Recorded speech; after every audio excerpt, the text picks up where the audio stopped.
This is it, boys. We made it to 100. The hundo. I can't believe it. It only took us 52 years to get here. Slow and steady. Slow and steady wins the race.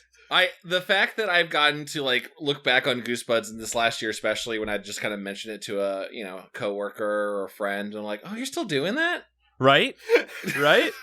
And I'm like, well, yeah, it's not been that long. They're like, you were talking about that when you were like ad maker or whatever. I'm like, oh my God. Many seasons have passed since we started this podcast. Many moons have fallen and set. Many cicadas have emerged from the ground. I think an entire like cycle of them have occurred within this. Oh, at least.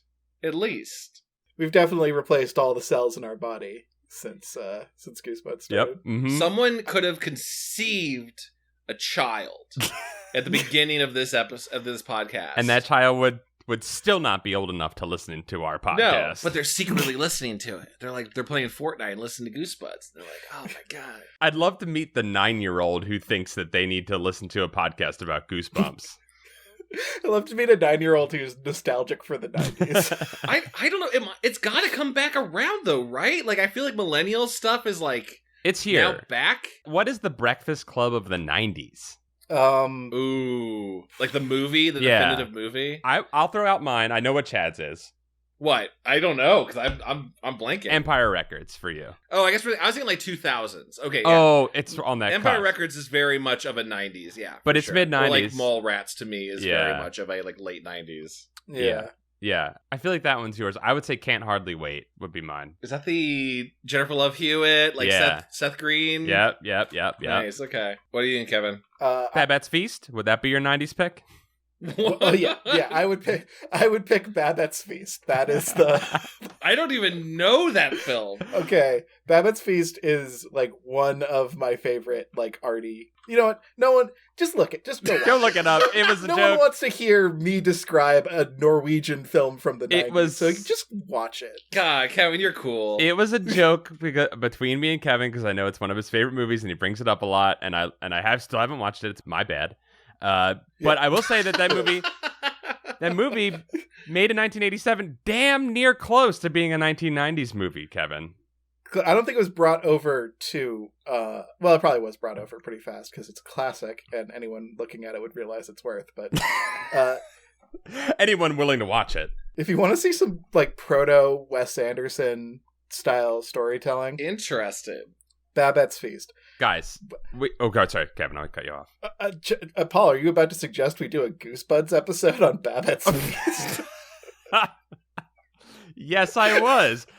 We know each other so well after 100 episodes of this show. We're taking a hard shift after episode 100. We're just going to get into, like, indie? 90s indie? We're going to just partner up with Criterion Channel, and we're just going to go through the entire discog. Criterion buds. For this Centennial episode of Goosebuds, we covered the sequel to the hit 2015 film Goosebumps. Goosebumps 2, Haunted Halloween. Yes. Starring, in quotations, Jack Black? Nope. This movie, I was like, I don't know if you guys knew this going in, but I didn't know that Jack Black had about 5 minutes of screen time in this movie. He doesn't show up until the 56-minute mark in a 90-minute movie. I thought, like, for sure in this movie that they were showing him when they go to his house, right? Which is like, what, 15 minutes into the movie, 10 minutes into the movie? I'm like, for sure. And in a sense, they kind of did because they had the Slappy appearance there, right? But he doesn't even voice Slappy. No, he doesn't even voice Slappy in this one, which I found to be an insult. That is it's a massive insult. Oh, okay. That does explain some things. Hashtag Kevin hasn't seen any movies. I have not seen the first Goosebuds. I was so excited to talk about this with you, Kevin, because I was like, Kevin wasn't here for the first one. We watched that with Dom, so I didn't even know what your experience with the Goosebumps movie was. Yeah, I didn't have to watch it, so I obviously didn't.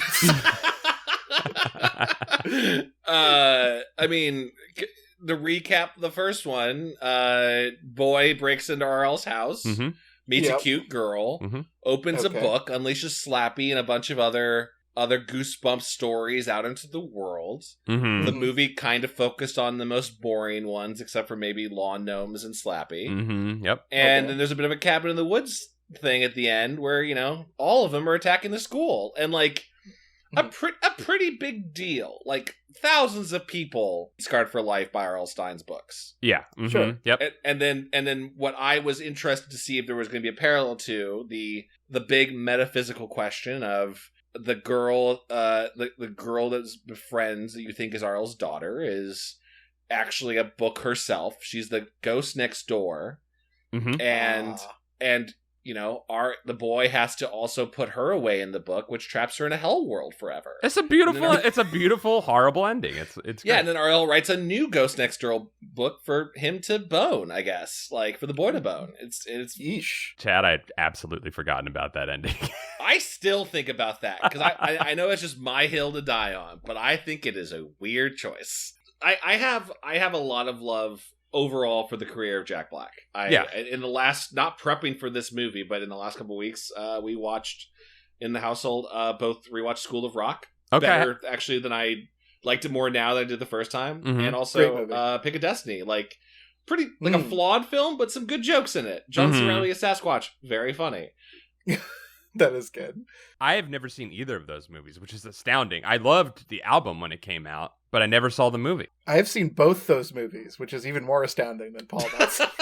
That is more astounding. Wow. School of Rock requires you to suspend your disbelief that, like, he is playing in this school and no one can hear him. I know they soundproof the room, but it's also just like, I don't think for a whole semester you're getting away with these kids practicing in the classroom. Sure. Anyway. Sure. But again, that's part of the premise.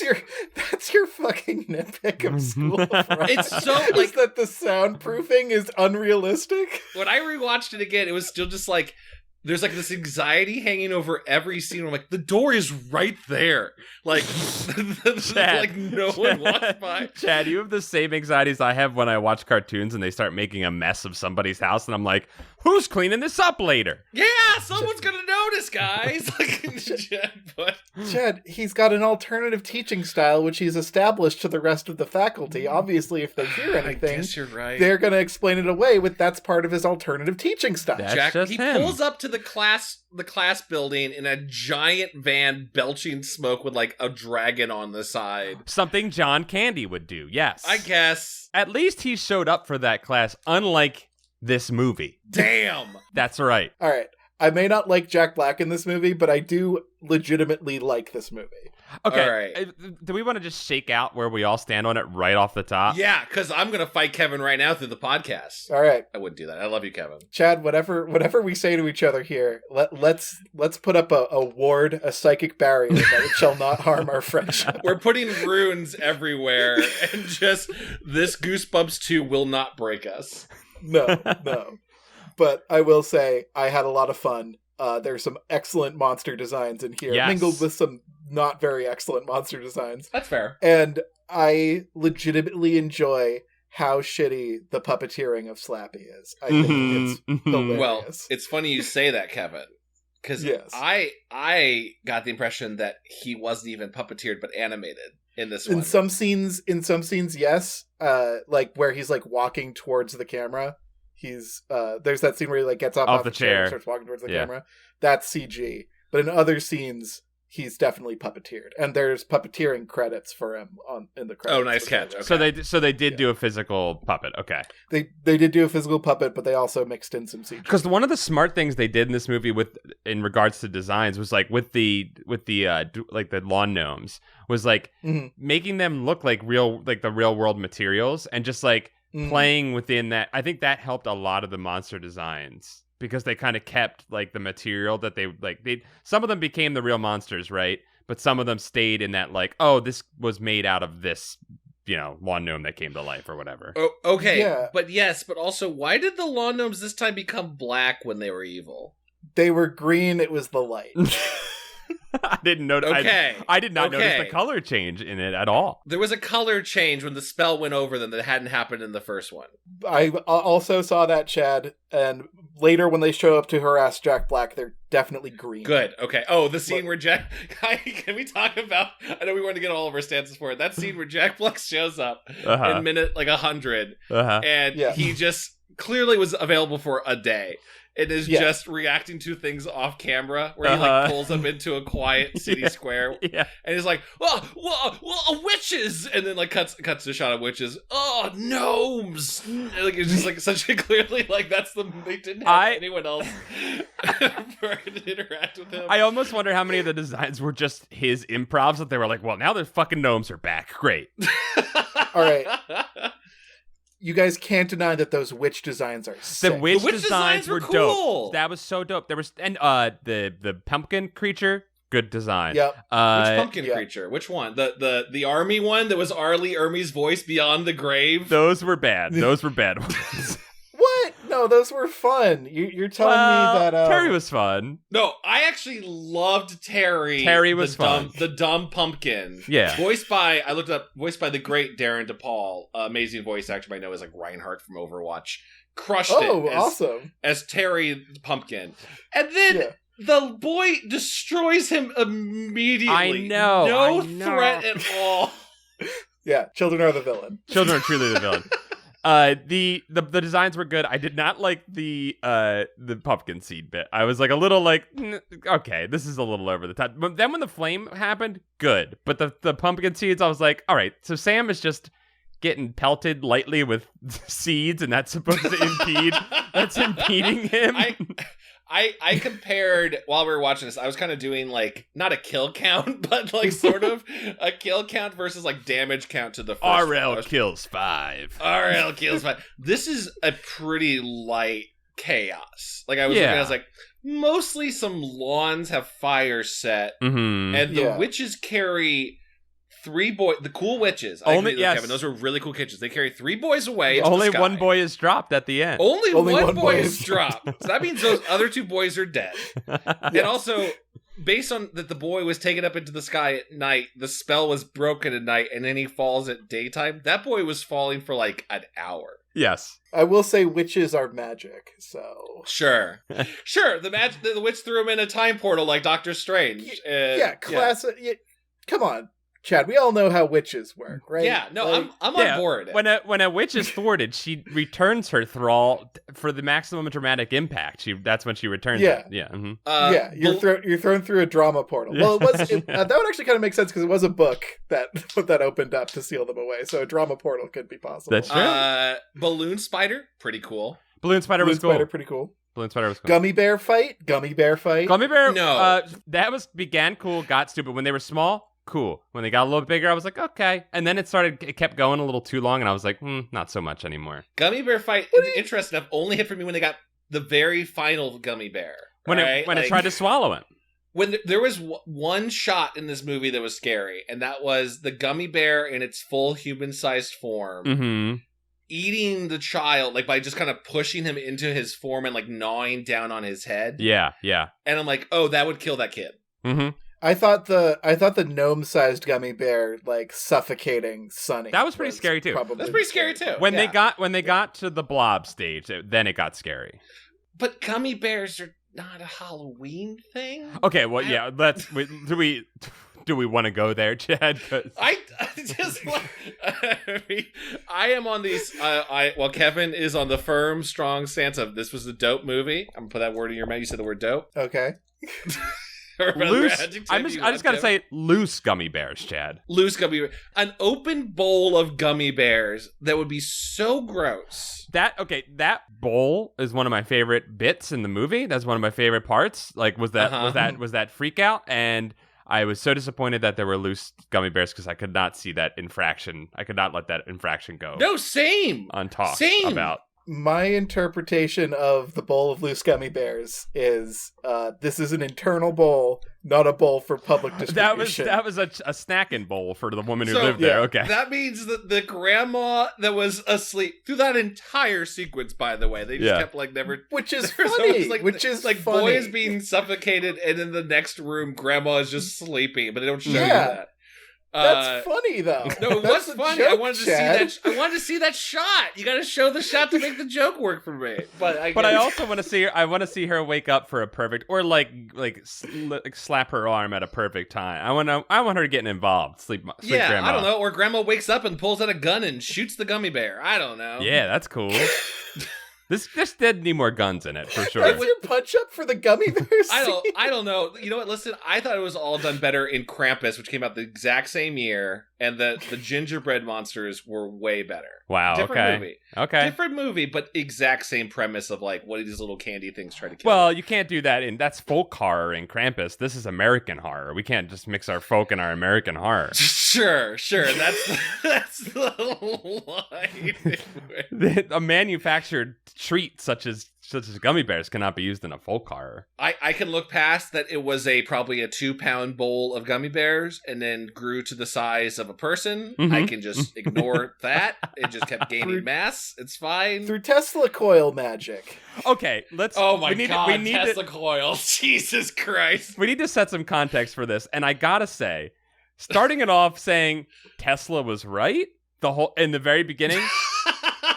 Bold move, because it also makes now everything previously in the Goosebumps canon live in this world where Nikola Tesla was right. But isn't he right in all universes? Yeah, like what's your beef with Tesla? No, like are you an Edison man? It's like Edison AC/DC propaganda. I am not pro Edison in any way.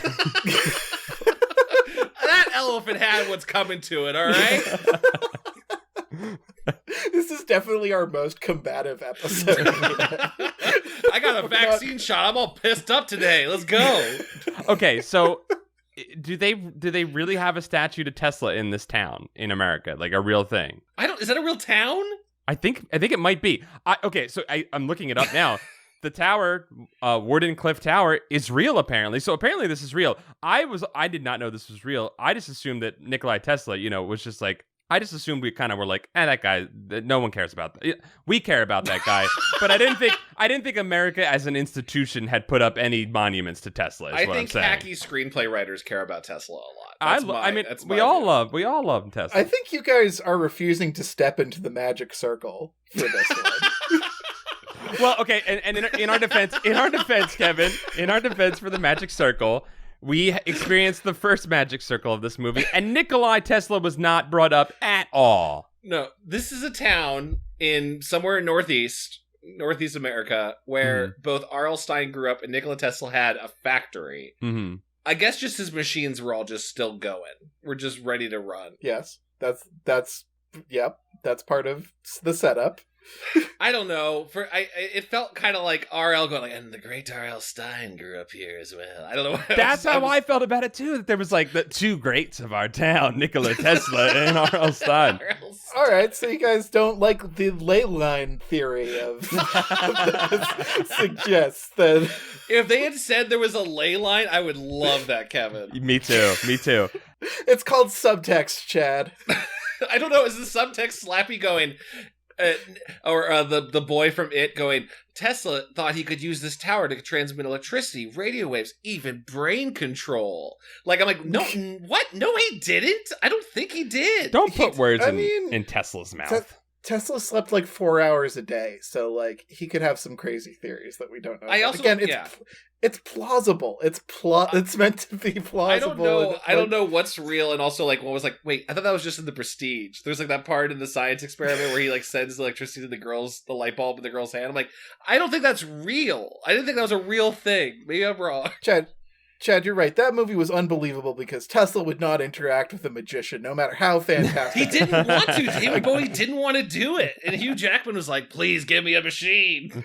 What a completely unthinkable movie that I could not enjoy for several years. I gotta say that obviously Kevin felt pro Goosebumps 2. Chad was anti. I felt firmly in the shrug after I finished watching it, Camp. So, like, I don't know why I'm falling into this, like, attack mode on this. I don't know either. If I could try to deduce why, I believe, Paul, one of your most infamous quotes that I think attributed is that, what is it, a neutral experience? All neutral experiences are the worst. Yeah. So I would say a shrug is a neutral experience, therefore the worst. Hey, he's right. He's fucking right. Use my own words against me. Well, time to pack it in, guys. It's been 100 episodes. See you around. Let's just go through the story beats a little bit. Okay. We have in this town where the great minds of our generations, what is this, Philly? All are born. R.L. Stine, Nikola Tesla. A young girl is writing her college admissions essay about fear. Fear. And then also maybe about challenges, I guess. And fear. She's like, I don't know what to write about fear. And then Scream shows up in her window. Yep. Oh my god, I forgot about the boy trying to prank her. Tyler. To which Jen said, Tyler's a jerk. And she called Tyler's character arc instantly. Jen's radar is perfect. The whole movie, Jen was convinced that the whole time that Slappy was just doing nice kids things for the kids. And I think she might have been right, and the kids really just screwed it up. Oh, interesting. They never really had a sit down with Slappy being like, we really like the intent of where you're going with this, but you're going about it in a really unproductive and violent way. Let's just talk about this. They were pushing him off course. He was on course, and they kept pushing him off. I want to blame the kids because the kids I think were kind of lame in this one. But if Slappy is all over the place, Slappy is I want to be your best friends to we'll be a family. To then and then Slappy decided he wanted a mama instead. I'm like, what? When? Where? Anyway. I actually kind of liked that Sarah was having trouble writing a story about fear, and then she turns out to be the bravest, most actiony character. So that's why she has the. Oh my goodness! Block. Wow. Because she's the one picking up the bat, doing the dirty work. She's not afraid of most things, and so it's hard to write about fear for her. That said, there were other things, there's one, write about fear, 2, write about blah. There are other things you could write about for a college. Yeah, right. About a challenge your life. Just move to the challenge thing. Talk about a hard test you had or something. But I do like that Sonny's superpower seems to be empathy. He's actually a pretty nice, caring kind of dude who's pushed into being braver. So his arc is kind of about bravery. Sam doesn't really get an arc. Sam's just around to support Sonny, I guess. I would have liked maybe any payoff to Sam's whole, we're junk people or whatever. We're treasure hunters, he kept saying at the beginning of the movie. I thought "we'll grab your junk" was a pretty crass joke for. Yeah, well, I was surprised by that too. I was too. So the two main boys, Sam and Sonny. I couldn't even remember their names, so thank you, Kevin. Sonny is the kid from It, right? Yep. And in this movie, it exists. It is part of the R.L. Stine universe. So he defeats Slappy. Sonny is working on a science project, but it is a big nerd. And Sonny is a fucking engineering marvel because that diorama that he builds, fucking insane. That's what a workshop shit. Is that Connects? It was Erector Set 2000. It was it was above and beyond. I said to Jen, I was like, this kid's going places. Oh yeah. I wanted to see that kid's D&D miniatures because the paint job he did on that mini Tesla coil was amazing. It was weathered perfectly. Yeah. Wow. He kind of built a weapon of war, really. He definitely went against the Geneva Convention with that, for sure. Imagine playing Warhammer with this kid. How cool your maps would be. Yeah. He roasts your entire army with a real Tesla coil. I'm like, hey, sorry, that's how it works. That cost me $350, Sam. I mean, Sonny, whatever your name is. So it's Sonny, and then the other kid's name is what? Sam. Sam is his friend, yeah. Sonny, Sam, Sarah. They're all S names, so you can kind of have that mnemonic, but they don't do a good job in the first half of reminding you what their names are or introducing them very well. Yeah, I really felt like they were kind of generic to me. They felt, I get that there was at least Sarah wants to write an essay and know what fear is. Sonny wants to finish his experiment. Sam is maybe an entrepreneur. Maybe he's an entrepreneur. I noticed there was a lot of care taken in how each of the kids' rooms are set up to sort of describe their character. Sarah's room is very like clean, but like you could have put like a Sarah sign somewhere, like just give us something, just give us anything to like let us know that her name is Sarah, because I didn't know her name was Sarah until like minute 45. Yeah, like maybe above the Columbia University pennant she has, it says Sarah wants to go to. Yeah, yeah. That was a joke. That was a joke. Do not actually put that into your movie. Do not.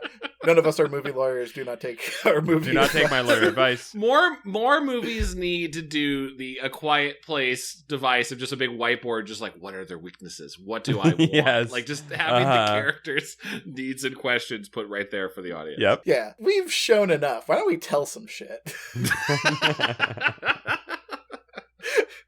So Sam's parents go away on town. Yeah. For no, they don't even pay that off where he comes back at the end like, hey, Sam, how was your weekend? And he's like, well, I almost died. You are cinema sensing this thing so fucking... I don't know if I'm cinema... How dare you? How dare you? In the safe circle, Kevin? How dare you? Oh no, the runes, they're starting to quiver and break. The runes are breaking.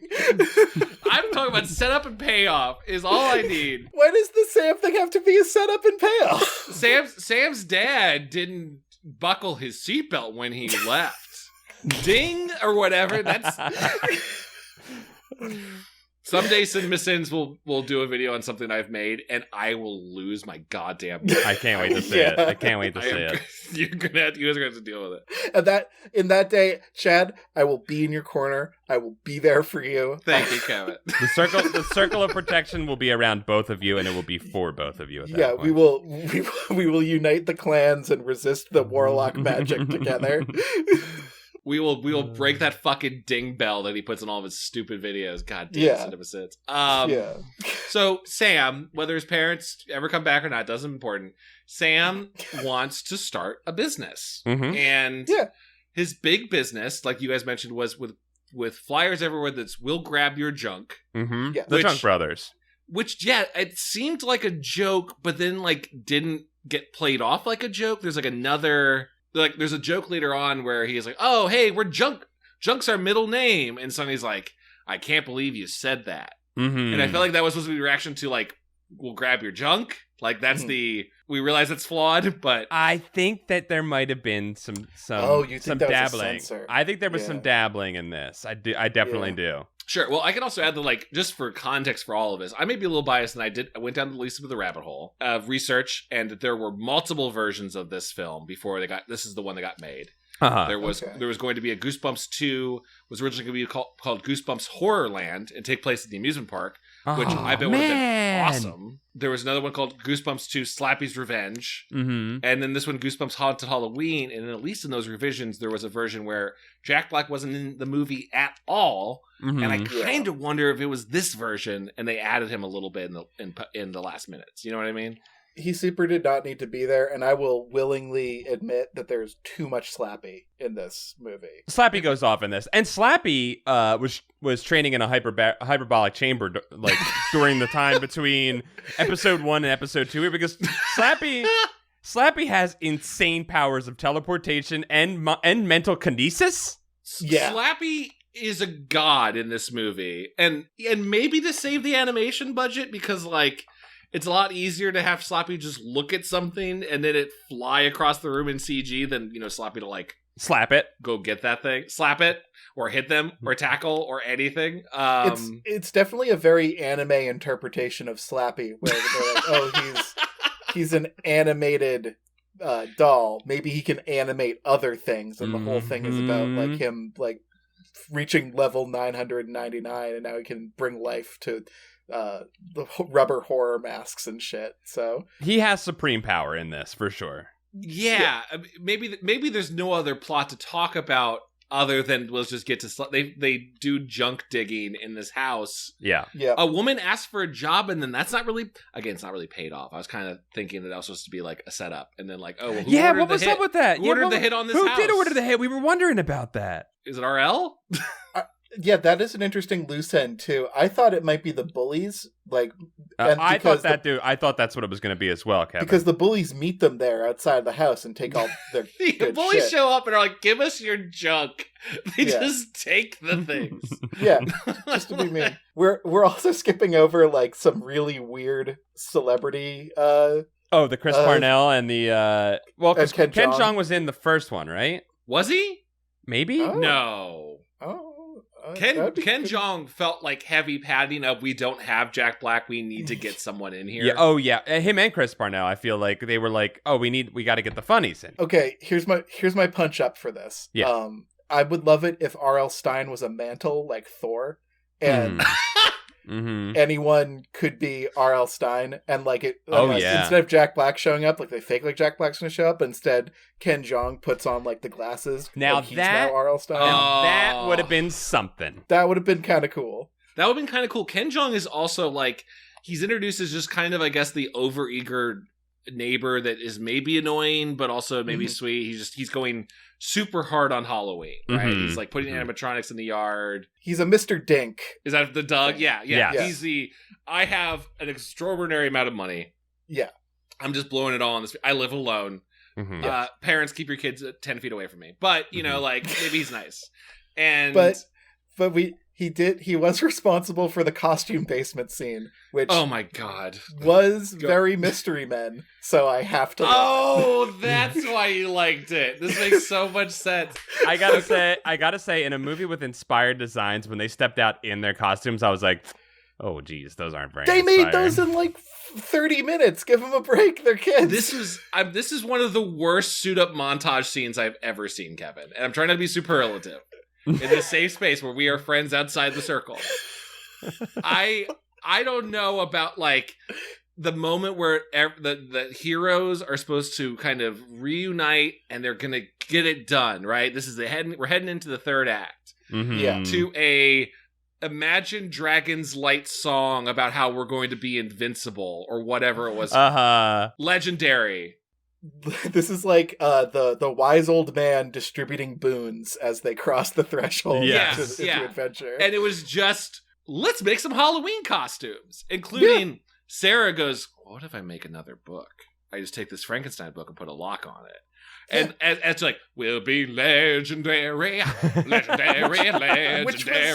And they're like walking out into the street where they're just wearing like, it's like a witch costume. Yeah. All right. We complain about kids in Goosebumps books having no foresight and no like plan and no like creativity, but Sarah puts together a fake book that's pretty convincing. Oh, I was not upset about that. I personally was not upset about that. I will say that these kids did act like kids from a book, which is both to the movie's benefit in that it accurately portrays children from a Goosebumps book, but that is not a positive thing for the movie in that children from a Goosebumps book typically are not the greatest. I including real quick, I just have to say, including Sunny going, is this really happening out loud when all the monsters show up, which felt like a line straight from one of the books.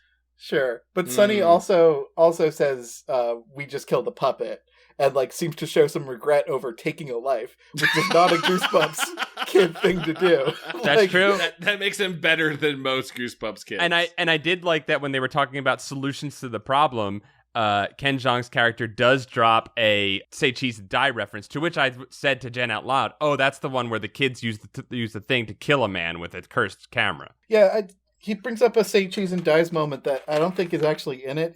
Like, it's when Sunny and Sarah are like both admitting fault and like being like, hey, we forgive each other and all that. He's like, this is just like it's say cheese and die. I'm like, I don't think any Goosebumps book has had like a touching admission of mutual fault in it. Wait, do they say? Did I miss a part of the movie where they compare it to one of the Goosebumps books? Yeah, Ken Jeong is like calling out all the beats, and he's basically just listing titles, but he compares like the reconciliation between Sunny and Sarah to Say Cheese and Die, which I don't think there is a touching reconciliation between I somehow totally that I totally missed that moment, but that also kind of tracks in that I know I'm being incredibly hard on this movie, but I do have a place of caring. When Ken Jeong, I was very kind of excited, but like essentially he's like what we talked about. You know, Kevin, I know you didn't watch Goosebumps the first one, but I remember in our first movie review with Dom, we talked about how it felt like there was kind of a missed opportunity, that it talked about how one of the kids, like the dorky best friend, knows Goosebumps books, but it doesn't pay off at all, really. Like, I remember us wanting, like, it'd be so great if, like, one of the fan, like, he knew the tropes, or he knew how to outwit Slappy, and, like, Ken Jeong is all set for that to happen in this movie,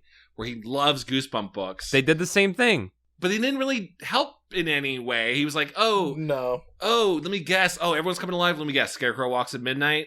Oh, monster blood. And I wanted to be like, Ken Jeong, that's not what happens in those books, you fucking poser. Like, I just wanted to be...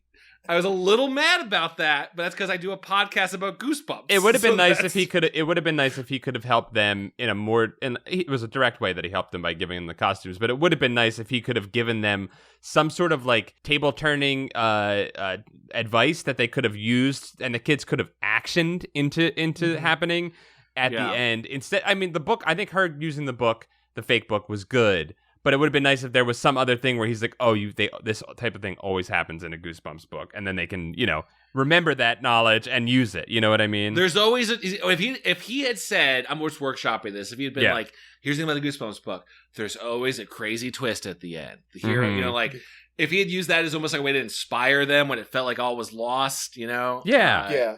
But instead he just, I don't know.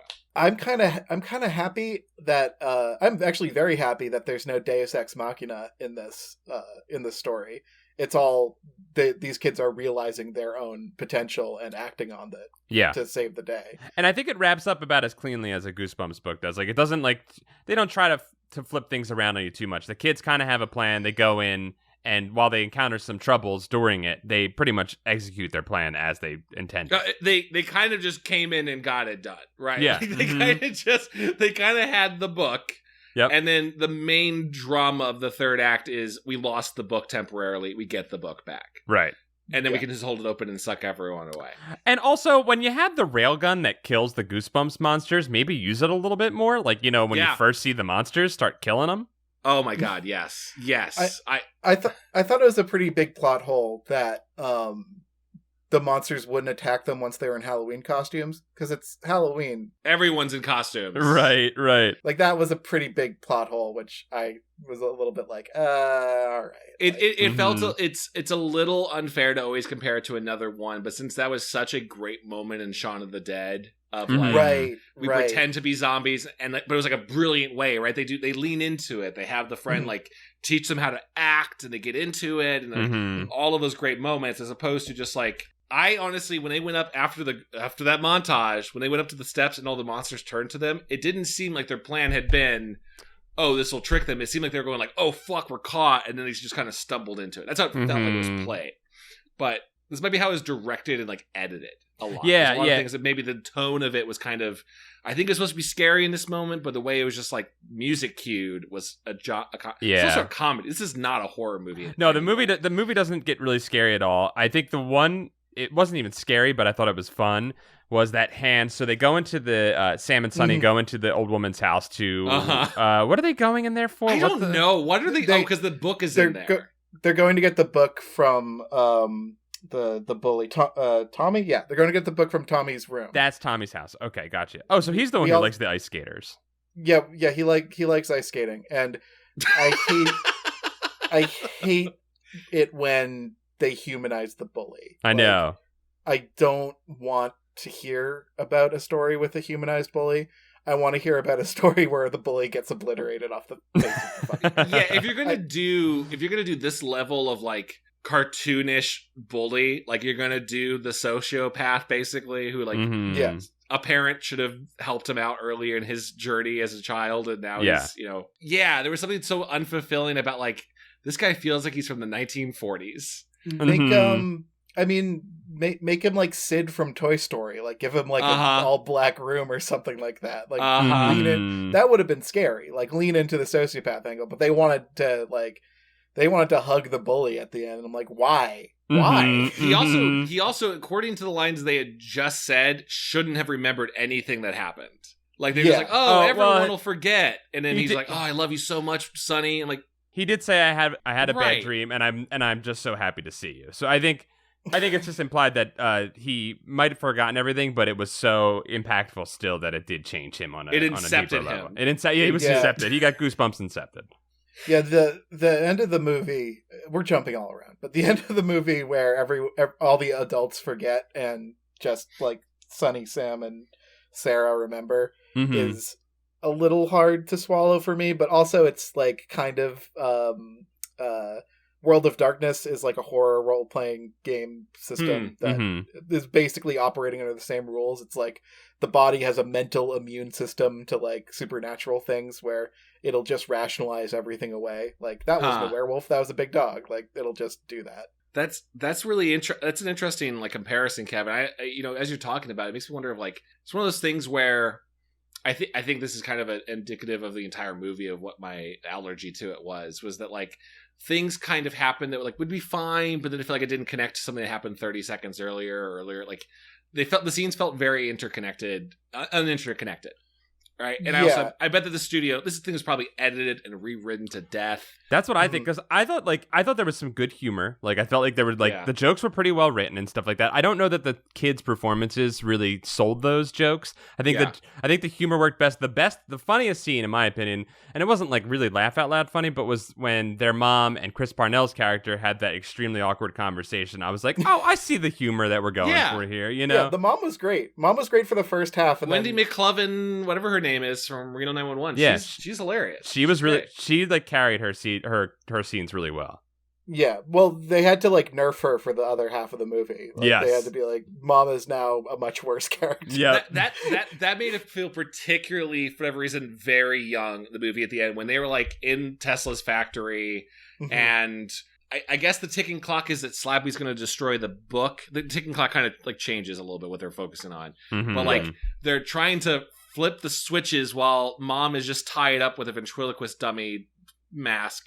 Yeah. And she's just kind of staring there. It felt very much like Mars Needs Moms or something of just like it suddenly made the movie feel like this is for 7-year-olds. This is for babies at the very most in this moment. Yeah. At the very start, I thought it was a little weird how old these characters are because they're much older than I think anyone we'd see in a Goosebumps book. Yeah, a girl that's about to go to college, like that was very old for this. And that's our first that's the character we're first introduced to. Yeah. And then she also leaves. I'd say the large part of Act 2 is Sarah's just kind of just gone, right? Like she goes to she thinks she's going to go hang out with Tommy at the dance.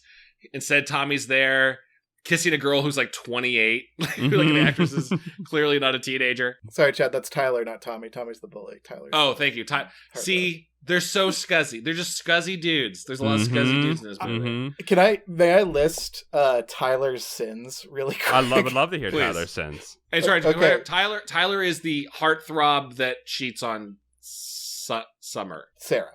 Yeah. Sarah, thank you. Tyler breaks and enters. That's sin number 1. Ding. Scares a woman. Sin number 2. Tyler does 2 acts of product placement very close to very each other. Quickly. Very quickly. I don't remember. Please refresh my. He says, "I brought you Pringles and Red Bull," and then he says Pringles and Red Bull again. Does he hold them up to the camera? Does he? He does. Yeah, pretty much. He does. God damn it! But he doesn't flash the labels because I don't think they knew if they got the Pringles and Red Bull like deal locked in. Right. They're like we'll ADR this if we got to. Yeah. So he he does product placement. His library books are overdue. Oh, fuck him on that. He says the only swear in the movie. What does he say? Damn. He says damn? He says damn. And he I guess cheats on Sarah, even though it's not clear that they're a thing. And that's sort of, it's definitely. I was defending him in the moment when she saw him at the show where I was like, well, Sarah's busy writing her essays all the time. Maybe Tyler is just trying. He's young, man. He's just trying to get out there and see what life's all about. He's got to sow his oats. I think they can be a little more emotionally honest with each other. Agreed. Did you see the parking for Sarah? She had the primest parking spot right next to the den. She had to walk across the street when she left. She's leaving that? Like, I don't if I get a parking spot that close to the club, I guess it's a club in like Nowheresville, New York. Right. But still. It was also it was a packed club. I noticed that the line to get inside the club was like hundreds of people long. I'm like, does Sarah just get to jump it? Does she just get that rule where she gets to come in and out? Well, she has no fear, so she just walked right up and right in. Yeah. The bouncer's like, whoa, I see a badass that's on my way. I'm gonna step out. She's the juggernaut, bitch. Also, fun movie trivia that this is the girl who played opposite Jack Black in Jumanji. No this way! This is the same girl that she becomes Jack Black in that simulation. Oh, good for her. But then, so it's like I've almost wanted there to be like a Easter egg joke or something. Mm-hmm. But they had some good chemistry when they did like the writer conversation at the end. Yeah. There was a little bit, yeah. Okay, this is my biggest problem, and I know that we're dealing with the Goosebumps thing, and like I like the movie again. Like I honestly, I wouldn't say I liked it, but I was like, I finished it, and I was like, that wasn't bad. Because Chad, you said this was terrible last night, and so I went in expecting. You said that this blows goats. Yes, you said it blew goats, and I was waiting for the first goat blowing to occur, and I didn't see where it happened. And I was watching it, and I'm like expecting it to get really, really bad, and the whole time I was just kind of like, this is fine. This is, like it's doing its thing. But I do think that the fact that they relied so much on the kids and like they had some good adults in it, but they sidelined the adults too much. So that you didn't, I think with like Kevin, you were saying with like Jack Black and Madison Eastman, the female lead, I think that like they had some chemistry and we could have, like, it was just like in the original one. There was some good chemistry between our leads and Jack Black, and it led to like a little more comedy and stuff like that. And I think that it would have worked better with that. That's very fair. I mean, the problem really is hinging both on the Jack Black connection and then that it having zero impact on the plot. Like there's almost something like maybe it was supposed to be a comedic moment. Maybe it played better for you guys, but like, so what? Let's say minute 30 or 40, they've done. And this is why I'm glad we're talking about this because I want to bring up the memory wipe thing where they're like, everyone will forget about it. But early on, the three kids do research and read about the events of the first Goosebumps movie, which is the funniest newspaper article of like, oh my god, this town swore that they were under attacks by a giant mantis, ghosts, and an evil ventriloquist. Pregnant pause, look at kids. And an evil ventriloquist. That was a moment. That was a moment that Jen and I both laughed in not a good way. Yeah. That first movie, like that would be national news but you can suspend your disbelief. A girl was plucked out of like the gym at the end of that movie by a giant mantis. Like people died. It's on the news on some level. So it was almost more like, why are we trying to say like everyone in this town will forget this ever happened? That event is at least a date that people will not be able to say again without thinking about the deaths that occurred on it. Yeah. So the aspect of like, the girl basically leaving a voicemail message on Jack Black's number, and we see him in his cabin.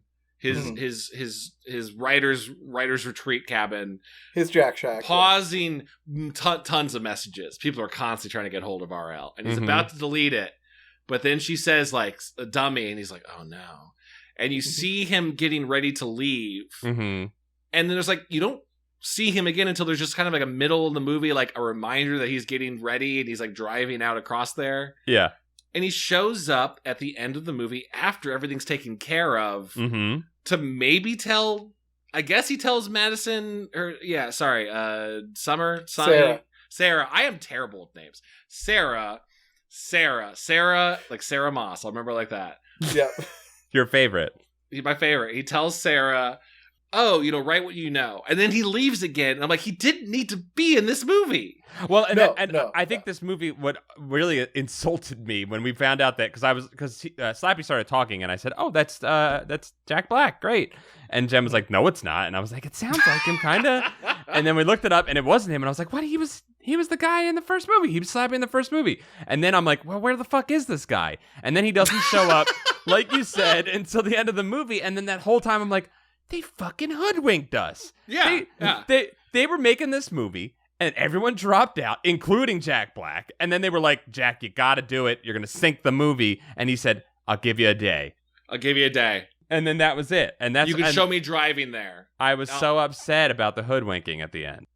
I think this movie would have been much stronger if they just dropped Jack Black from it. Yeah. Yes.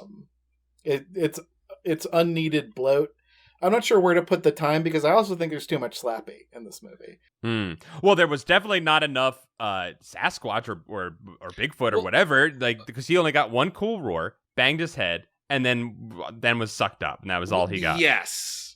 I think what this movie was probably missing, I think you could keep Slappy as the antagonist, but I think what it was missing was any amount of mystery to it. Like if like stuff was coming to life and you had like a minor encounter with like a brought to life rubber mask or something like that. Right. They're like, why are rubber masks coming to life? Like there's no real intrigue. You're right. It's a straight action movie. Right. With Halloween dressing on it. Right. And I think they were trying to go for more of the comedy thing, and I think the comedy just wasn't carried as well by the children because they're just they're child actors and they don't have that kind of range. I don't know, dude. A skeleton got kicked in the nuts. That was high comedy for me. I thought that was great. Wait, a skeleton? I didn't see the skeleton. I remember that, and I remember going. It was funnier in Monster Squad when they go, the Wolfman has nards, but it was funny. It was funny. Can I share a joke that made me laugh? And it was sure. When Sarah, I got her name. Yeah. When she's like, I'll go save Mom with the book. Oh no, I lost the book. Like, she's vacuuming up ghosts, doing pretty well, and then, like, a chubby werewolf runs at her screaming. That was funny, yes. And it's funny that the guy takes off his mask like he's just like a dude dressed up like a werewolf, but also it's like, I love chubby werewolf. I hope that's a real monster. Yeah, I wanted that to be a real thing. I also thought Slappy's minions were very effective in a very short amount of time of getting the book and capturing their mom. Oh, they do it immediately.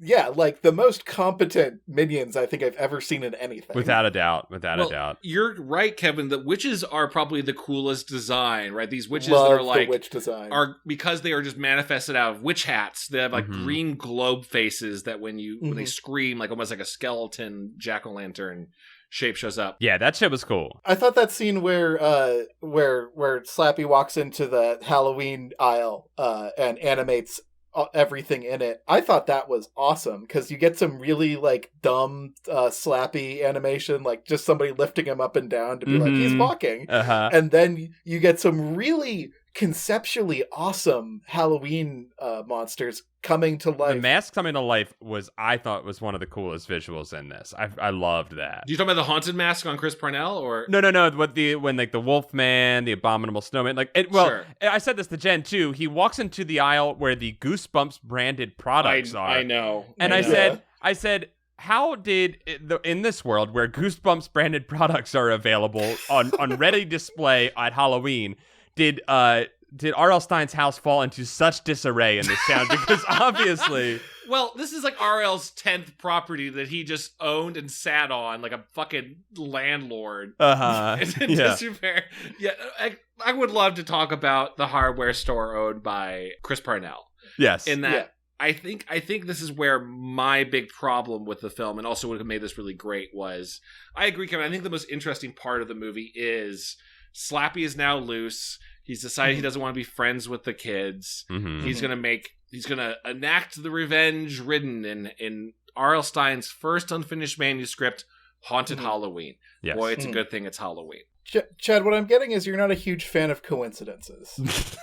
Not usually. I would say a writer probably, especially a television writer, probably not a big fan of I think you can do coincidence. It's not a hard rule of like never, but there just sure felt like a lot in this one. I would counter with Tokyo Godfathers is an excellent way to show coincidences and seemingly unlinked plot points. I can't remember what happens in that film. I loved it dearly. I gotta imagine that Tokyo Godfathers is a much better film than Goosebumps. It is. It for sure is. But I don't know. I think we're gonna have to wait this one out a couple years to see where it. But what I'm saying is, I find it tedious when I see too much of, and it begins like it starts. It's a big circle. I don't think overly logical storytelling necessarily produces the most evocative story. No. And I'm not saying that this is the most evocative story ever, but I'm saying it made moves and decisions that got its characters into places that were interesting, rather than trying to bog everything down with brick jokes, like throwing a thing up and then having it land later on in the plot. Kind of like the brick of the bully who was pulled up in the air and then dropped later. Right. My general favorite thing is the characters, your main characters, making choices and actions that cause consequences on the plot. The protagonists affecting, and I think what this movie's I hate to use the word sins because now we're summoning cinema sins. The problems the movie falls into. We have said its name twice now, so we don't say it the third time. Okay, we don't want to summon him a third time. That fucking smug piece of shit. Maybe I'm just as annoying as the cinema sins guy. No, here he comes. You said it three times. Chad, shit, I said it. God damn it. You guys. Oh no, he's here. Get him. Get the broom. Get the bat. I'm going back to my work on the Justice League trailer. Get out of here. The beyond coincidence, which I think can be used well for dramatic effect and storytelling, is if the audience is ahead of the characters. And I felt like because we cut to Slappy for comedy a lot, we often knew what was going on ahead of the kids, and they were just waiting for Sonny to like discover what's happening. He's using the Tesla coil. I'm like, yeah, we already fucking know. We saw that, like that kind of thing. I totally agree with that point. Like, characters should, if we're following these characters around, like and it's a really actiony plot. In general, I would like to see their footprint on the events of the plot of what's happening. Like, they should have some agency. And these characters were very reactionary, just kind of like taking the punches as they come. Mm-hmm. Yeah. I'd say there are a few good moments, particularly towards the climax, where they realize their potential and like they solve problems from within, not from like someone saving them or someone like giving them any sort of guidance, which might actually have been a little better. But yeah, I think these would have been stronger characters if they had more to do. Yeah, they had more to do. Yeah, you're right. Their big action early on is we find Slappy in this haunted house. We didn't even talk about the original plot point, right? We found him in a boarded up house. Yeah. Oh, we found a secret button. Slappy was, or the book. The book the was in there. Manuscript was put in a lockbox in this empty room. Boy, RL, you had a lot of real estate. Mm-hmm. And the box has both the unfinished manuscript locked and the key right next to it. That's not really a good way to deal with your locks and keys, RL. It was already in a box behind a cat. Like, well, yeah. So at that point, why even use the lock? I guess I don't know.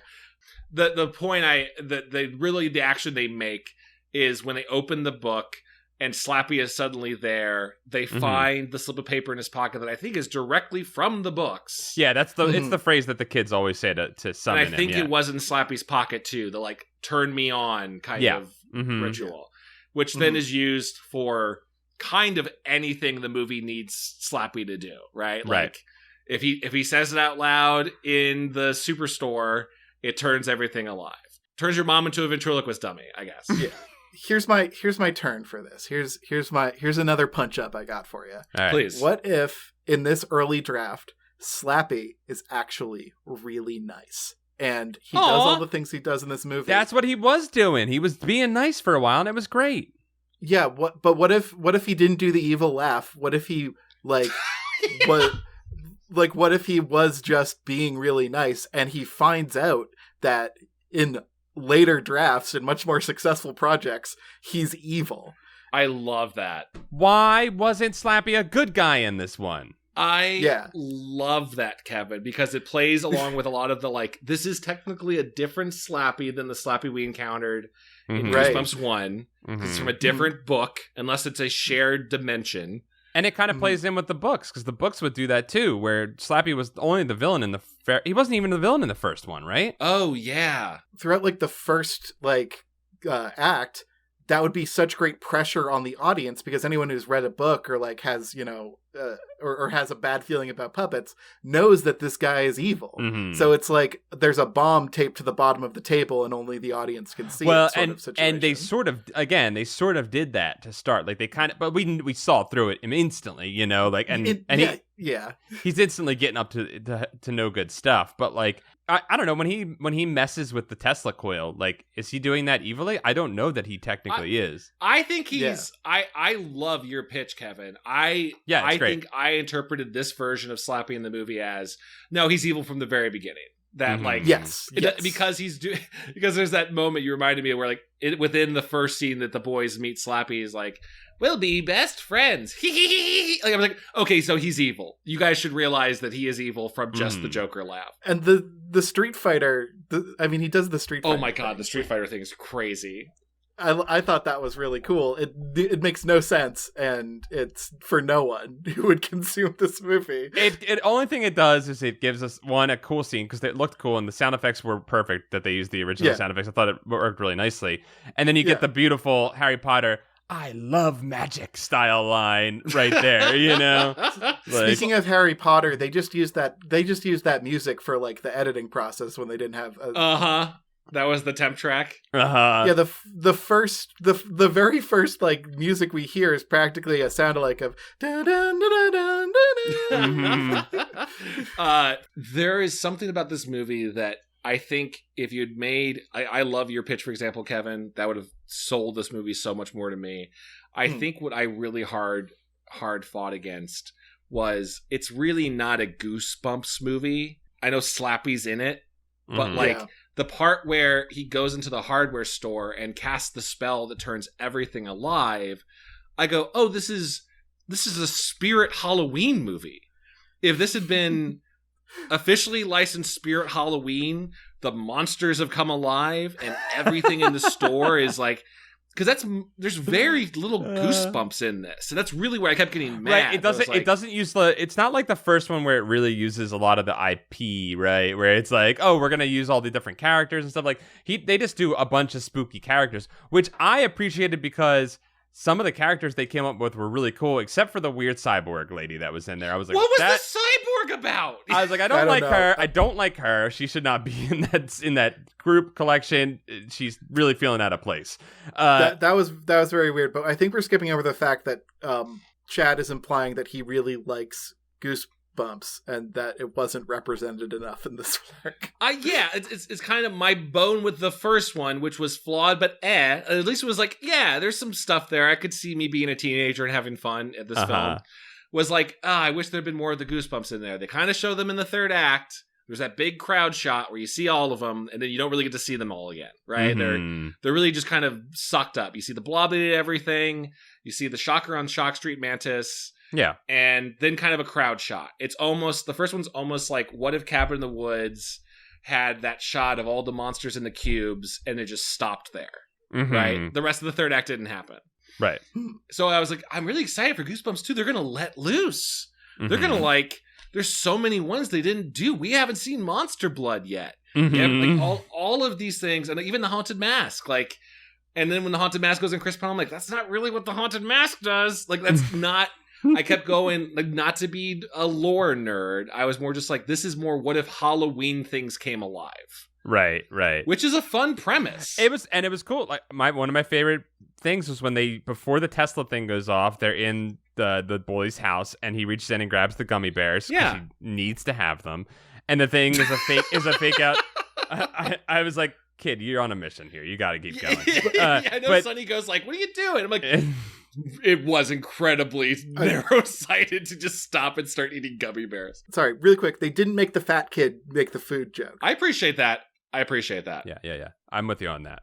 But I love that he did that, and then I loved that they go upstairs and come back down, and then the Tesla goes off, and then that thing does grab his hand after that. I wanted a little bit more of like playing around with with that stuff a little bit, you know. But I think that was set up well because you expect the hand to be the villain. Definitely, you expect the hand to be the monster, and then it's the gummy bears that are like the real threat. I thought that was a clever little subversion of our expectations. I love that whole sequence. I thought that was great. Theoretically, the hand is also sentient, was living its own life that night. You know what this movie mostly is? It's that great sequence that's done for about a minute in the original Ghostbusters, where ghosts are unleashed on New York, right? And then they just manifest in weird ways, right? Yeah. It's like, the lady's mink robe comes alive, and they start racing down the street. Taxi driver suddenly got a skeleton ghost in it. It's like this was wearing its Ghostbusters inspirations on its sleeve for sure. I mean, there's the shot of Slimer and the Stay Puft Marshmallow Man in as Sonny gives his speech, his practice speech. I didn't know. I didn't clock that. That's a good. Yeah, they're hanging off to the side, but that like the book is effectively a trap, right? Like it's effectively a ghost trap. Yes, and then the end sequence on the top of the building where the giant balloon scorpion or spider is attacking is 100% like it's a very I don't know, pretty obvious homage, but I think it's cool. I think it was nice. Yeah, I think if this had been the Spirit Halloween movie, I would have been a lot. To clarify, you're saying the Spirit of Halloween, the store that we all love that shows up 3 wonderful months out of the year. Yeah, Spirit Halloween that has taken over any retail store that you once loved and is now a Spirit Halloween. If this had been an officially licensed Spirit Halloween movie, I would have been like, good job. I want to go to Spirit Halloween. Chad, I just feel like our job on this podcast is sometimes to eat bran and like and like we just saw a movie that made bran kind of palatable, and you're like, I didn't really taste the bran, and I kind of wanted to taste more bran. I want that bran. I've gotten used to bran. I love bran. I love this gruel. Give me more of the gruel.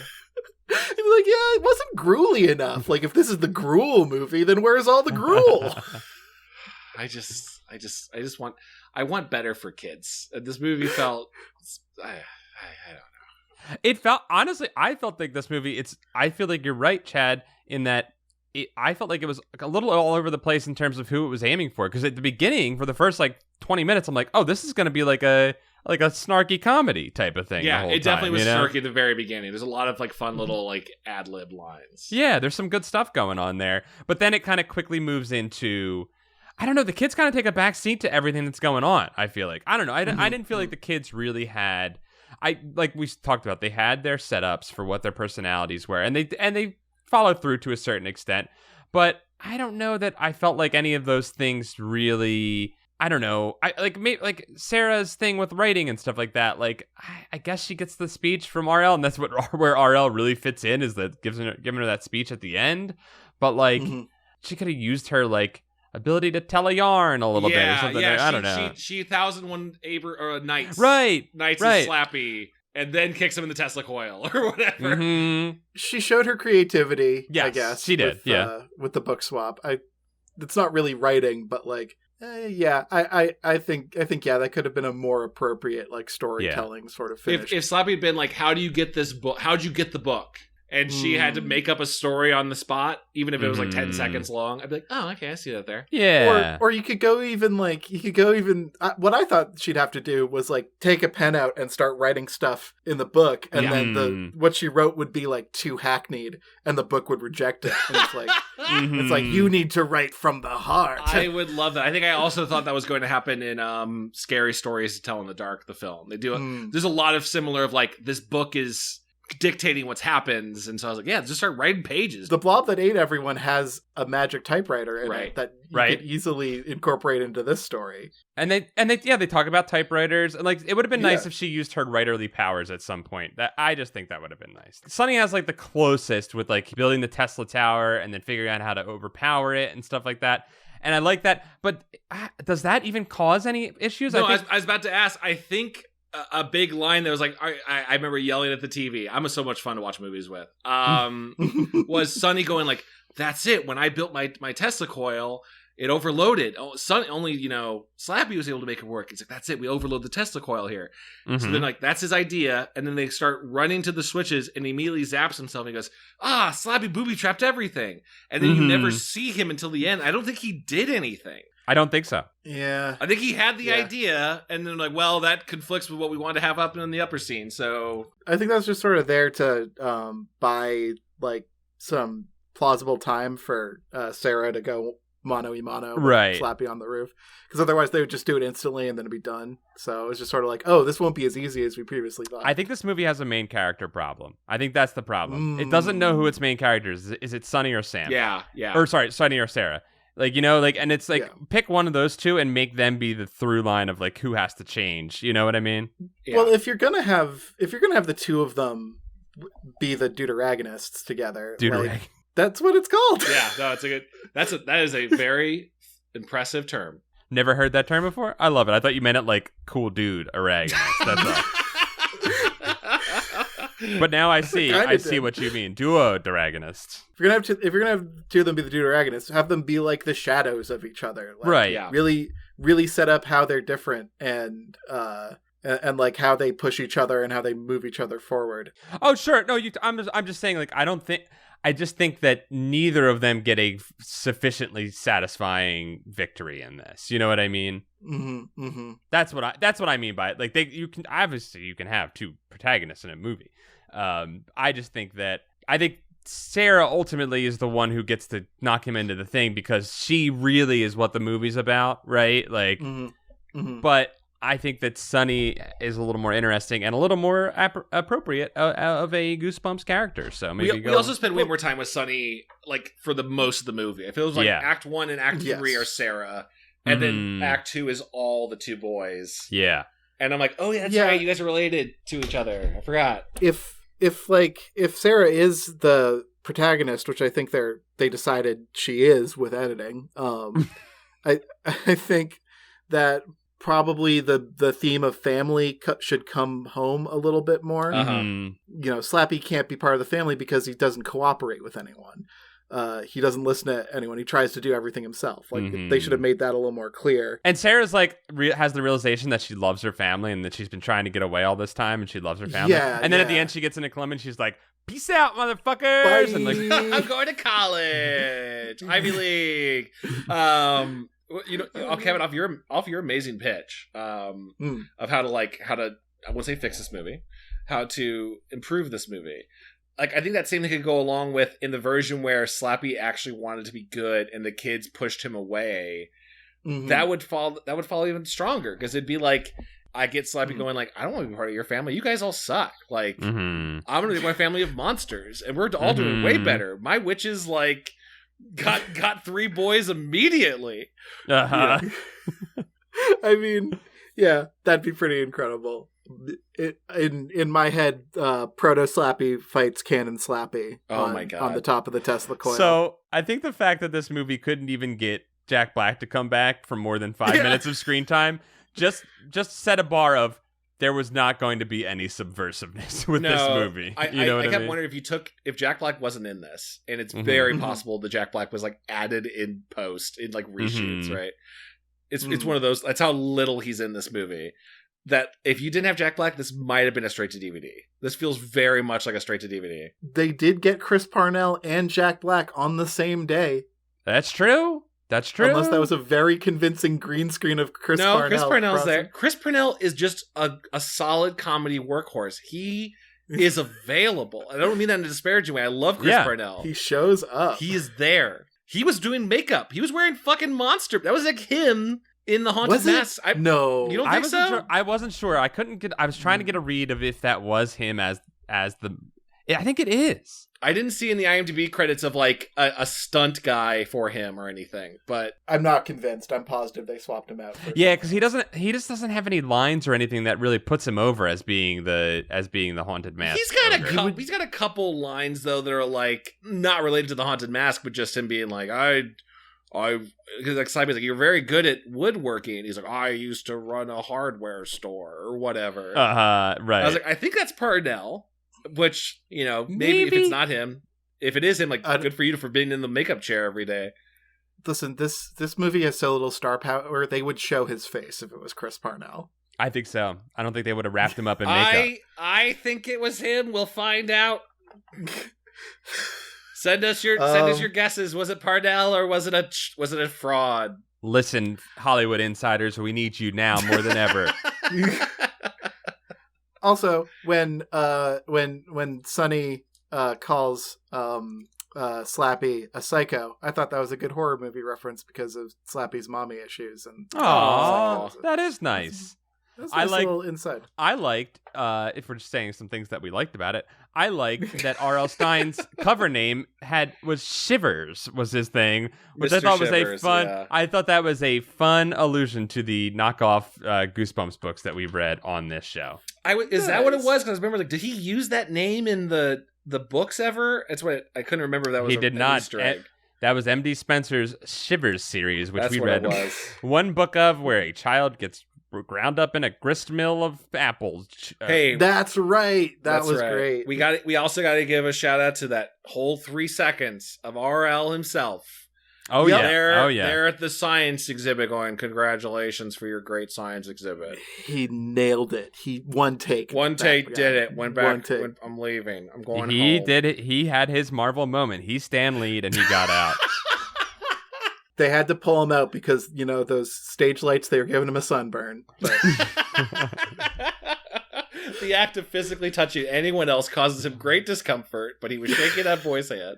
Either that or they CG'd him in. We don't know. You know what? This is my fucking hubris is this weekend. I've been thinking about talking about this movie with you boys all weekend. Uh-huh. And I was like, man, I think my main complaints is I just want to do a Goosebumps movie, give it the love and care it deserves. Not that anyone would ever let any of us ever touch them ever after this podcast. That's the hubris of we are blacklisted, I think, creatively. I mean, only if they had some sort of recorded proof that we had said anything disparaging about the Goosebumps series, but I can't think of where they would obtain such a document. Gotta delete the podcast. Gotta start getting in there now for Goosebumps 3. I think we're gonna have our chance. The world will come around on us. Yeah. Well, it sets up a fucking sequel. We want to talk about that? I mean, yeah, that was the most Goosebuds part of it, I think, was you thought it was a happy ending? Well, guess what? Jack Black's going in a book. Yeah, Slappy tracks Jack Black back to his cottage. Slappy tracks Jack Black back to his cottage is a great tongue twister. And I guess he wrote his own book, and he's like, "You're going in the book now, Papa." And then we just see Jack Black go into hell. Well, you know what? He's getting his payback for taking that child out of the first movie and placing her into a book hell. So you know, I think he kind of deserved it. As probably annoyingly mean I've been to this movie in this episode, I had a blast talking it with you boys. Hey, I think I was siding on the side of hate, but I really actually watched this movie. Siding on the side of hate is my side of hate. That's my metal band that I'll be releasing an album with later this year. I think we did what we did last episode in Camp Cold Lake was we all came in hot with our good, bad, or neutral views on this work, and we all got pulled closer together. I feel Yeah. Unless Chad is still mad at me for calling him Cinema Sins, which I think the burn, the ghost impressions in my skin are slowly fading, right? On your cheek is a Cinema Sins. The watermark from YouTube is on your cheek right now. Yeah, it's leaving. It was a listen. It's like you threw a big haymaker, Kevin, and it hit. I know, because you are a mighty powerful person. And Chad, I accept your criticisms of the plot and of this work. I think I learned a little something from the master today as well. Oh yes, oh yes. Right. I also I appreciate getting to see what works for everyone too, and what hits, right? And I think there is still merit in telling modern day horror movie for both kids and teenagers. Mm-hmm. And you know what? If Goosebumps 3 ever comes out, I'll watch it. Hey, maybe we'll review it for episode 200. Damn. I love that. I love that calling that shot. This has been another episode of Goosebuds. Again, it was episode 100, which is amazingly, astoundingly insane that we've been able to do this for 100 episodes. I know. Thank you to everyone who listens. When did you guys start? Because I came in like a year after you guys had gotten going, right? Yeah, I think so. Maybe? Like, last time we checked was like 20, I think somewhere 2014, 2015. I don't even know. Mm-hmm. I don't even know. We don't know. We're not going to look it up. You can. Kevin, have you really been editing this show for that long? Yeah, probably. It was at least a computer ago. Wow. So, I love that tracking of time. All right, 8 years. Okay, got it. Yeah. Yeah. It's been a long time. Yeah, I'm on a different computer now. Wow. So I want to do a little retrospective just personally that, like, you know, sharing these mostly bad, I say generally usually bad books or flawed books has still increased my appreciation for the genre. I think I love YA books even more because of this podcast. Despite making fun of Papa RL all the time, I still see him as this titan. I don't know of a titan of story as much as a titan of, I don't know, submitting the damn document. Yeah, he gets his goddamn manuscripts in. We quoted him from a book. I don't know. I think it was one of the more recent ones we read where he talked about. It was from The Blob That Ate Everyone, where he talks about, like, hey, those kids always talk about how they can write better stories, but me, I wrote them. And you know what? He fucking wrote them, dude. He wrote them, and I respect the hell out of that.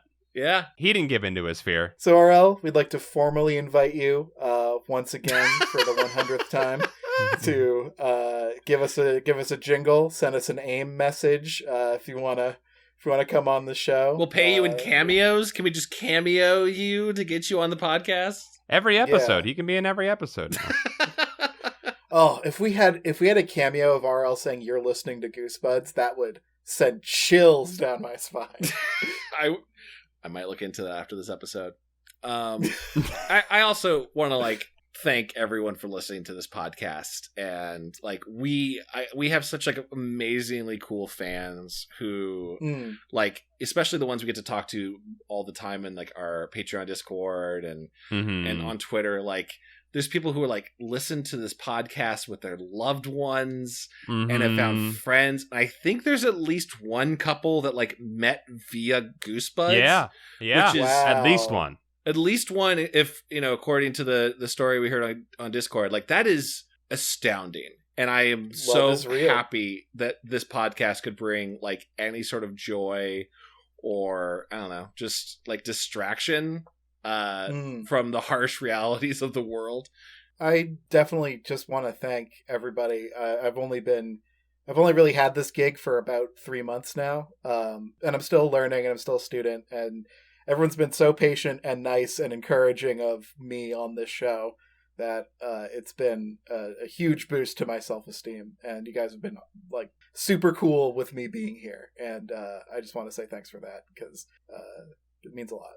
Oh, we love you, Kevin. Yeah, I want to say I love you, Kevin. I love you much. Love you guys too. I want to say thank you to everyone for listening, and keep on slapping. All right, I'm gonna take down the magic circle, and Kevin, here's the thing, Kevin, I'm gonna run at you, but it's gonna be a big hug. Okay. It's gonna be a big old hug.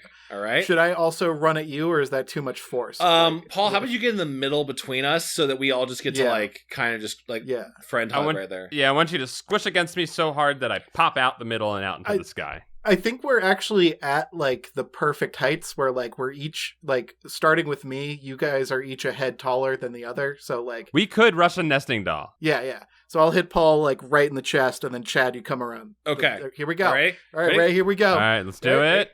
Yulia!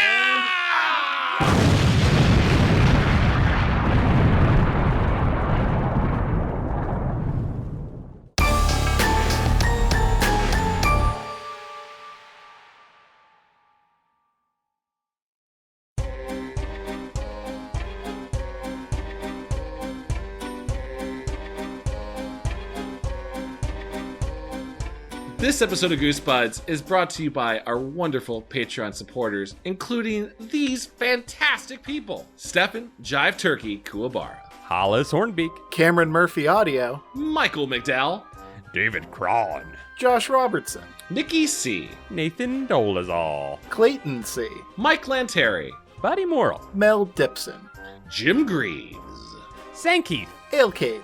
Danky McStanky. Aaron T. Strong. Dango Twist. Victor. Afshin.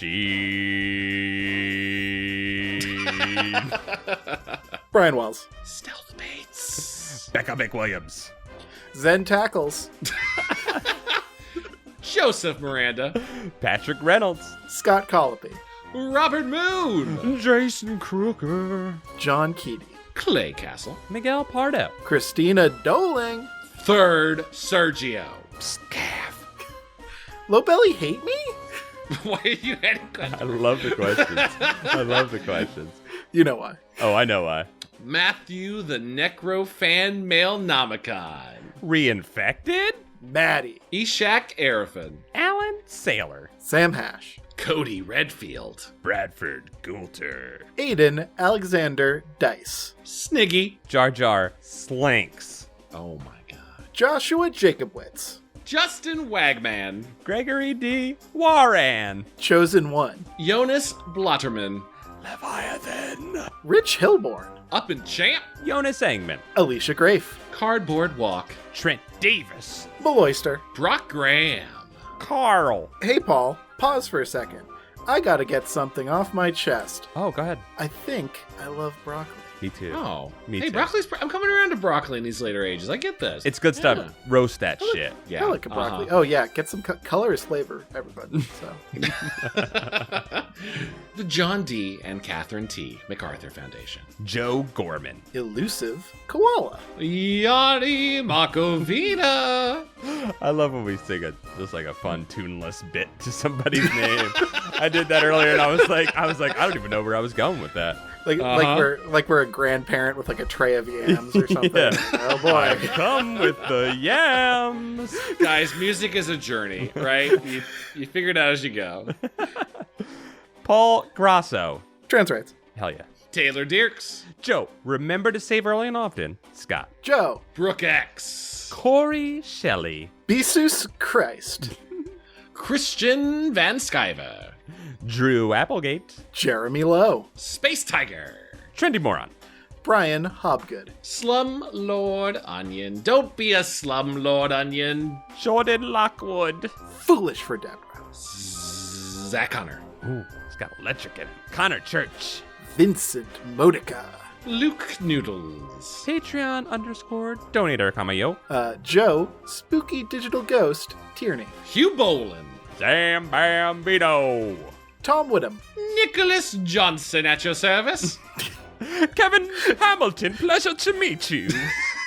Andrew, keep up the good work, everyone. Jadzik at your service and at your families. Oh, yes, it is I, Lord Cornwallis, who has called you all here. Wow, just stepping on my name, Lord Cornwallis. Elizabeth Steedweg. Oh, I'm sorry. I got so excited because I am a Lord of the Cornwall. Cardamom Birkenbino. Andrew Evans? I almost won again. I almost stepped on you. Because I'm Daddy's happy apple boy. Oh, yeah. Nathan Remick. Devaldi. John the Howling-Eyed Duda. Goon Cahoots. SNES Chalmers. Sean Minogue. Reed Stubendike. Joey Evans. Wormtown Glenn. Just made me Love Wormtown Glenn. Are you from Worcester? I wonder if he's from Worcester. No way. Is that really a thing that people say? Wormtown? Yeah, we call Worcester Wormtown. Oh no shit! I just thought it was a fun place to be from called Wormtown. Tell us more about yourself, Wormtown Glenn. Wiggle it. Buff cat. Some cool chads are cool and not frat chads. You see, don't know. That was a sentence that I had no idea where it was going the whole time. Carewise Gamgee. John Pigeon Hat Barber. Cameron Hansen. Paul, watch out. Slink is behind you. Oh, Got him. You got him. his team wasn't there. You jerk. Oh. Ship Handsome. Is it me? Matt McClellan. Hi, Matt. What's up? Stinklich. Swaggy Old Squire. Now that was crooning right there. Thank you. Generally depressing. Etono Moore. Alex Moon, the robot dog. Yeah. Ben Bohan. Sarah Kemp. Tanya Turtle. Chili Dish Gambino. Dan. Chris Pittman is a bone wizard. Hey, Eric. It's going to be all right. You're doing a great job. I really hope. Sorry my voice cracked reading your name. Oh, no. I hope their name really is Eric, and this is just getting an affirmation out of this episode. Yeah, that felt real. I liked that. Eric, you're doing great. You're doing great, Eric. Eric, keep it up, man. Boss Garrettson. Adam, you goofed. Adam, you fucked up, though. Juan Jalapeno. Brett. Jonas Envoldsen. Calamity Carl. When Dragons Rule. Germ Juice. Muscles Bear. Nick Johnson at your service. Keith Halcrow of Halcrow Co. A Dakota champion is never late. Timothy Misodoulakis. Oh yeah, Natas. Clay McCarty. Matthew Stevens. Stephen Day. Parker Lee. The Venomous Viper. Hamboat. Chris. Back to that Mastosphere hustle. Nelson. Oh, we have someone finally answered back. Oh my goodness. Oh no. Oh no. Is it mine? Is it mine to say? I think so. Oh, mommy's sad banana boy. Are they fated to meet Happy Apple I Boy? think Is so. that like, When will the boys meet?